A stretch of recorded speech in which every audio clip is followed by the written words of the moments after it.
कोणी वंदे मातरम येतं ते कोणी लिहिलं माहित नाही. यांची काही चुकी नाहीये. 2 वर्ष शाळा बंद होत्या, तुमचा काय प्रॉब्लेम नव्हता, लॉकडाऊन पडलेलं, काय हरकत नाही.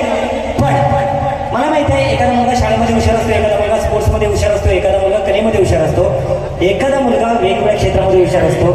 मला माहिती आहे की मराठी प्रॉपर येतं ना तुम्हाला.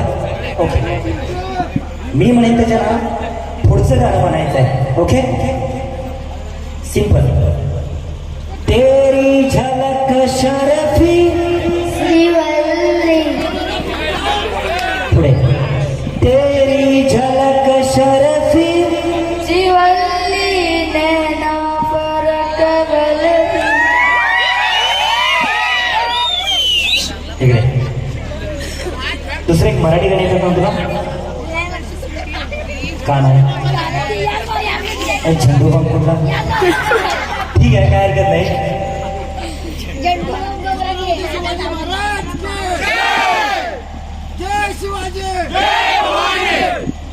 काय हरकत नाही. हा आक्रोश, ही आरोळी मला कार्यक्रमाच्या सुरुवातीला पाहिजे होती, ती आता शेवटी यायला लागली. सुरुवात असते ती, काय हरकत नाही. तरी पण या आपण पावन भूमीत आहोत आणि महाराजांच्या या भूमीमध्ये आहोत, त्या प्रत्येकाला अभिमान असलाच पाहिजे.